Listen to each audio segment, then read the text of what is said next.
So apparently I'm gonna get sued over a sandwich? I mean, I couldn't make this stuff up if I tried. So I'm working at one of my Maryland stores and I answer the phone. The guy says, "Hi, I was there last night. I got a bowl and I got a sandwich and I found a hair in my food." Now, anybody that has hair that goes past the shoulders, we have them wear a hairnet, right? Whether it's a man or a woman, we have them wear a hairnet. But with that being said, that doesn't mean that a hair can't occasionally get through the hairnet or whatever the case may be. It can happen. And I was like, very apologetic. Of course, I'm like, "I'm so sorry that this happened." And he interjected and was like, "Yeah, I get it. Things happen." And I called up there and I told the guy that this happened. He said I could come and get a free sub, but I didn't come back last night. So I'm calling right now because I want to come and get. Now, I have seen some things in my life that make me suspicious of things like this when people say stuff like that. I had a guy, I was at a job before Jersey Mike's. The dude I worked with, he was like, "Hey, you want to get some free food?" I was like 20. I was like, "Yeah, sure. How you going to do that?" He said, "Watch this." He called the McDonald's, told them that he was there last night, went through the drive-thru, got the wrong order, and that the person that was working said he could come back without a receipt and get some free food. And I was like, "No way that's gonna work." He went in, came out with a bag full of like 3 McDoubles, 2 McChickens, and like 2 large fries. And I'm just like, that was way too easy. And not to mention, working in this industry for 14 years, I have seen some people go to great lengths just to get some free food. So I proceed to tell the gentleman, "Hey, yeah, we would be happy to get you that free food. Just bring in your receipt from last night and we got you." And he interjected again. It's like, "No, I don't have the receipt. I threw it away." And I was like, "Well, did you happen to get the name of the guy that you were talking to last night?" And he was like, "No, I didn't get a name." I was like, "Okay, well, there was only one guy working last night. One guy. I'll call him just to make sure." Because our policy is you need to have a receipt if anything like this is going to be done. I'm not saying you're lying, but I have had some occurrences in the past where people weren't entirely truthful. So I ended up calling the guy. He told me he didn't talk to anybody last night. And so I get on the phone. I'm like, "Unfortunately, I can't confirm that you were here, sir, so I can't do that for you. But what I could do is offer you 50% off. I'm willing to meet you halfway." And he's like, "No, no, no, no, no.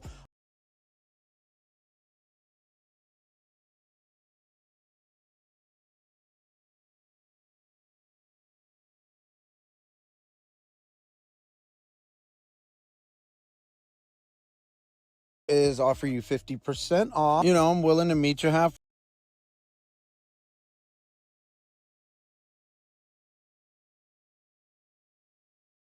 And he's like, "No, no, no, no, no. I either want a sub or I want money." I was like, "Well, sir, I'm trying to work with you here, but I just can't prove 100% that you were here." He was like, "All right, never mind. I'm just not going to come back there and I'm going to sue you." And I was like, "Oh, okay. Well, thank you very much, sir."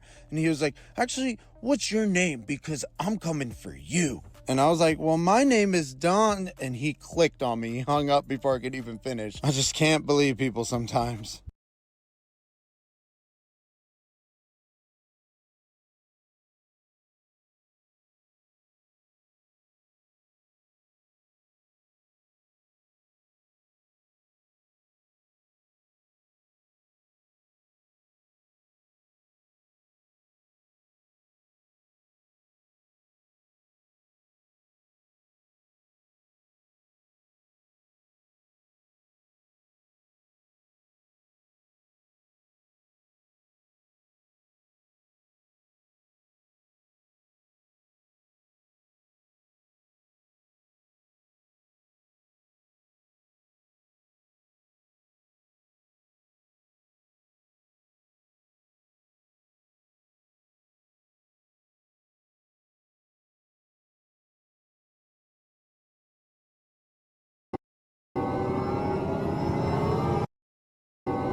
that a YouTuber could get 31 years in prison. I have no moral. I'm a sociopath. You're about to watch someone who thinks they can do anything, anywhere, face real legal consequence, and how 5...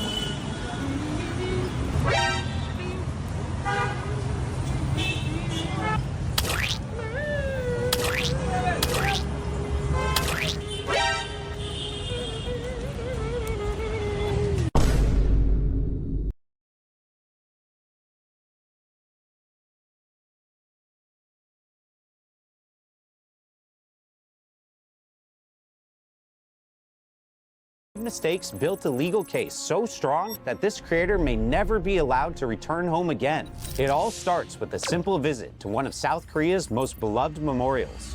I stand with the Korean people. I love Korea. Everything that I did in Japan was for the Korean and the Chinese people. When Johnny was in Japan, he walked through the streets shouting about 2 atomic bombs that were dropped on Hiroshima and Nagasaki. Ooh. That's super offensive. A lot of people died because of what happened there. I don't know why he's yelling that in Japan. The problem is that this isn't a normal statue. It's called the Statue of Peace, and it commemorates Korean women who were forced into slavery by the Japanese military during World War II. And Johnny's trying to justify his crimes in Japan by claiming everything he did was for the Korean people. But really, he's just disrespecting a protected public monument, which is obstruction of both public order and a public place. And that was just the first of 5 things Johnny did that could land him up to 31 years in prison. Next, look at what he did inside a convenience store in Seoul. Johnny is seen sitting in a convenience store, making an alcoholic drink and blasting music. An employee comes over and tells him to quiet down and stop drinking. Under Article 21 of the Food Sanitation Act, allowing customers to drink inside a convenience store can result in the owner getting fined or even having their license canceled. But he continues to act like a jerk. This is obstructing business, meaning he's stopping someone from performing their duties. But it's the least important thing that's happening here. Then, a customer tells Johnny to clean up his mess. Johnny's response? He turned the music up even louder and started dancing in the middle of the walkway. Once he starts yelling at other customers, he becomes liable for violations under Korea's Minor Offenses Act, which covers disorderly conduct and cleanup costs. So what does this mean? All of these actions will be included in the case against Johnny, and when a judge reviews the case, the judge will treat each of these moments as evidence. What's even more interesting is that Johnny deleted the original footage from the convenience store because of backlash online. However, he may not realize that other people have already re-uploaded the video. A judge can still find and use it as evidence, and depending on the circumstances, could treat the deletion of the original as an attempt to destroy evidence. Which brings us to the first bus incident. The music Johnny is blasting on the bus is a North Korean propaganda song. He's trying to offend and disrupt the passengers to get a reaction from them. Get out. Get out? Oh. Get out. Allah Akbar. Let me tap my money. Oh, shit. Let me tap my thing. Allah Akbar. So once someone forces a driver to stop a bus and they're removed, they're no longer just being disrupted. They're now preventing someone else from running their business. But this wasn't the only case of Johnny causing a scene on public transport. People are very frustrated with him already. What is English? English. Wow. This is where things get dangerous, because now Johnny isn't just putting himself at risk. He's putting that man, the people around him, and the driver in danger too. And that opens the door to even more serious charges like intimidation and assault. I call a police. 112, 112, I call a police. Back up. Wow. Anonymous sent $10. I call police 112. But the man on the bus was the least of his problems, because once Korean news started running this footage, everything changed. Mapo Police Station confirmed they had opened a formal investigation. Police began reviewing the clips for proof of crimes being committed. And soon after, the local news reported that Johnny had been booked by police. In Korea, being booked does not mean you're arrested. It means you are now a formal suspect and the case is moving through the legal system. And if that wasn't bad enough, the police also placed a travel ban on Johnny, which meant he couldn't leave the country while the case continued. Then something happened that shocked not just Johnny, but everyone following the case online. 때렸다. 레전드. 레전드. 레전드. 레전드. Wow. Johnny was attacked by a group of strangers who said they were fed up with what he had been doing in South Korea. And then it happened again. What do you got? Oh! Oh my gosh. But this time it was different. It wasn't a random civilian. It was a former Korean Special Forces soldier turned YouTuber. Oh man, look at him. Come on in. My hat. He's wobbling. 자, 이쪽으로 오세요. That was a hard hit. And this guy's getting arrested.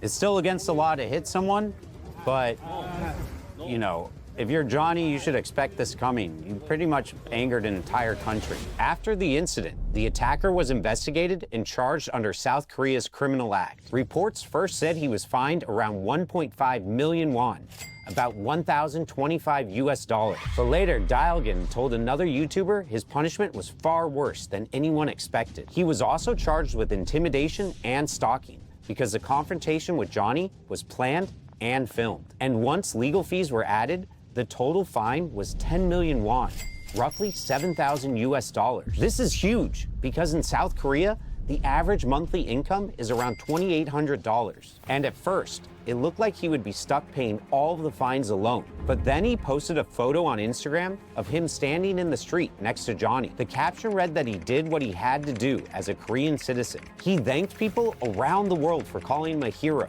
Underneath was a PayPal link. Almost immediately, the public began to help cover the cost. But what's even crazier was that a former police officer and American YouTuber known as Donut Operator paid the remaining $4,000. By this point, most people would start taking the situation seriously. And for a brief moment, it looked like Johnny did too. 나는 조마오. 죄송합니다. Johnny then went live to explain himself and share his side of what happened. I want to apologize to the Korean people. I was not aware of the significance of the statue. You know what I mean? It was just entertainment for my audience. But despite Johnny's best efforts, the public didn't believe this apology was sincere. Almost immediately, people warned the Korean public that Johnny had done the exact same thing in Japan. They said he apologized there too. And then, the moment he left the country, he insulted them again. And things only got worse. On the actual day of his hearing, Johnny showed up late to court. This is seen as extremely disrespectful in any court in the world because it shows that you're not taking this matter seriously. And it became worse when he entered the courtroom. He was wearing a Make America Great Again hat, which broke courtroom rules, and he had to be told twice to remove it. Then the prosecution read the charges into the record. In total, he faced 2 minor offense charges and 4 obstruction charges. Johnny's lawyer entered guilty pleas to all of them. By pleading guilty at the hearing, Johnny locked in criminal convictions. And in South Korea, that sharply increases the chance of a prison sentence. But then something totally unexpected happened. The judge introduced a 4th charge that Johnny and his lawyer had not reviewed yet. Back in October, Johnny was doing more than harassing random people. He was also targeting a well-known streamer named Borov9. Johnny pulled up AI-generated images and video on a live stream that showed him and the Korean streamer Borov9 IRL in staged intimate moments, including a clip that makes it look like they were kissing. He used that as supposed proof that she was his Korean girlfriend. He told viewers that she had invited him to Korea and used those fake clips to sell that story, even though there had never been a real relationship. The clip he showed even had an AI watermark in the corner, which viewers noticed right away. Under South Korea's violence laws and recent deepfake reforms, creating or sharing NSFW deepfakes of a real person is treated as a crime, even if everyone knows the footage is fake. Each count can carry a sentence of about 10 years in prison, and prosecutors have said that the Borov9 deepfake is one of the main charges driving Johnny's potential prison time. Johnny's lawyer entered not guilty pleas to the 2 deepfake charges, but he clearly shook Johnny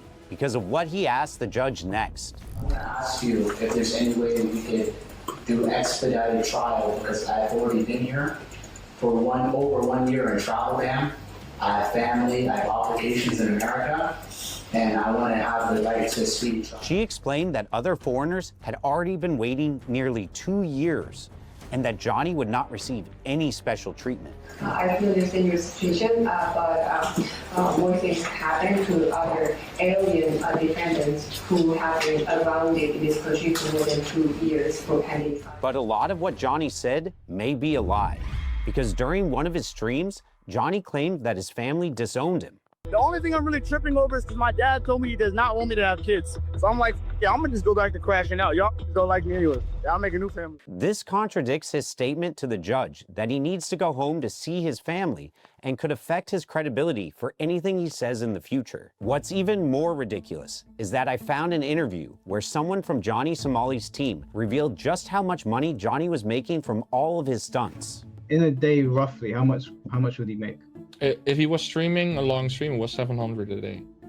What? $700. That's only on donation. $700 to terrorize a country? That doesn't seem worth it. He's literally risking his life over a few $100s. The public also wants to see Johnny face real consequences, especially after years of YouTubers causing problems across Asia. Because of that history, some people are openly saying Johnny should be punished harshly. The next court date has been set for February 11th, 2026. If the victim, Bong Bong, does not appear, the hearing could be delayed again. Right now, Johnny Somali is facing 8 charges in South Korea. And if he is convicted on every count, the maximum sentence is 31 years in prison. Thank you so much for watching. If you want to see another video like this, click here to watch YouTubers who were saved by the law.